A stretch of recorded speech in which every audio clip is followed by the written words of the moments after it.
Pria berinisial A alias Hanafi masih bisa tersenyum di pernikahan padahal baru saja membunuh seorang pegawai BPS bernama KLP alias Tiwi, 30. Video kebahagiaan Hanafi saat semeringah di pelaminan bersama sang istri, AFM pun viral. Publik dibuat geram dengan perangai Hanafi yang santai bak tak berdosa padahal sadis membunuh Tiwi. Kasus pembunuhan pegawai BPS di Halmahera Timur, Maluku Utara itu belakangan menjadi sorotan tajam. Awalnya jasad Tiwi ditemukan mengenaskan di dalam rumah dinasnya pada tanggal 31 Juli tahun 2025 lalu. Kala itu muncul dugaan Tiwi mengakhiri hidupnya sendiri. Namun serangkaian kejanggalan muncul hingga akhirnya penyidik kepolisian berhasil menguak misteri kematian Tiwi. Wanita yang dikenal berprestasi itu ternyata meninggal dunia karena dibunuh Hanafi. Usai kasusnya terkuak, Hanafi yang sempat kabur pun akhirnya ditangkap penyidik kepolisian. Terkait motif pembunuhan, Kapolsek Mabas Selatan Ibda Habim Ramatya menguak penjelasan.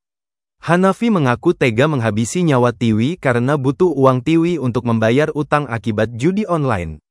Pelaku meminjam uang sekitar 30 juta rupiah kepada korban, namun tidak diberi. Akibatnya, pada tanggal 17 Juli pelaku diam-diam masuk ke rumah dinas korban dengan menggunakan kunci duplikat dan bersembunyi di kamar calon istrinya yang bersebelahan dengan kamar korban, pungkas Ibda Habim Ramatya. Setelah memantau aktivitas Tiwi di rumah dinas, Hanafi pun melakukan aksi kejinya. Pada tanggal 19 Juli tahun 2025 sekira pukul 5.22 WIB, Hanafi mengikat tangan korban lalu menyekapnya. Tak cuma itu saja, Hanafi juga melecehkan Tiwi secara paksa. Setelahnya, Hanafi memaksa Tiwi untuk membuka ponselnya lalu masuk ke aplikasi penyimpanan uang. Hanafi lantas mengirimkan uang dari rekening korban ke rekeningnya sebanyak 38 juta rupiah. Ia juga membuka aplikasi pinjaman online Tiwi dan mengambil uang total 89 juta rupiah. Usai melakukan serangkaian aksi sadis itu, Hanafi pun membekap mulut korban menggunakan bantal dan meninggalkannya seorang diri di kamar. Sadis menghabisi nyawa rekan kerjanya, Hanafi pun menggelar pernikahan dengan sang kekasih, AFM di Ternate pada tanggal 27 Juli tahun 2025. Dalam video yang dibagikan rekan kerja korban, terlihat Hanafi begitu semeringah di pernikahan tersebut.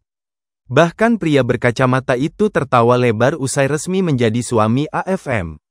Melihat perangai Hanafi yang masih bisa tersenyum padahal baru saja membunuh Tiwi, rekan kerjanya pun murka. Pemilik akun Instagram Komik Faris, yang merupakan rekan kerja Tiwi membongkar tabiat keji Hanafi. Faris gusar melihat video pernikahan Hanafi. Sebab kata Faris, Hanafi bak tak merasa bersalah.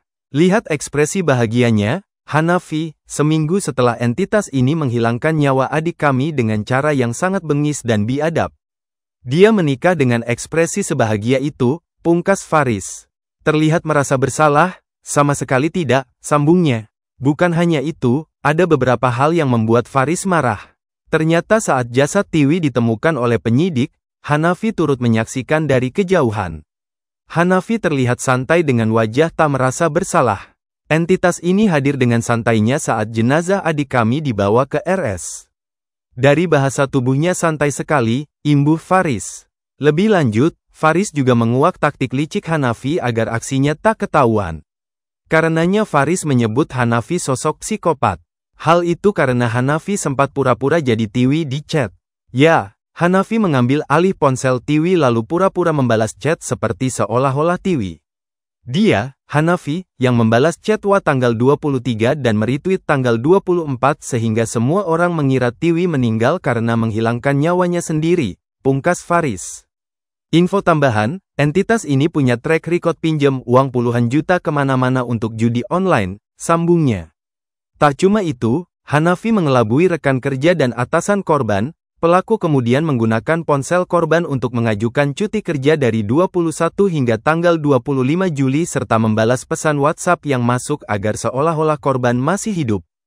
Dua ponsel korban beserta chargernya dibawa ke Ternate dan dibuang secara terpisah. Kepala charger dibuang ke laut, kabel dibuang dekat Masjid Al-Munawar, dan dua ponsel dibuang ke Danau Ngade, imbuh Ibda Habim Ramatya.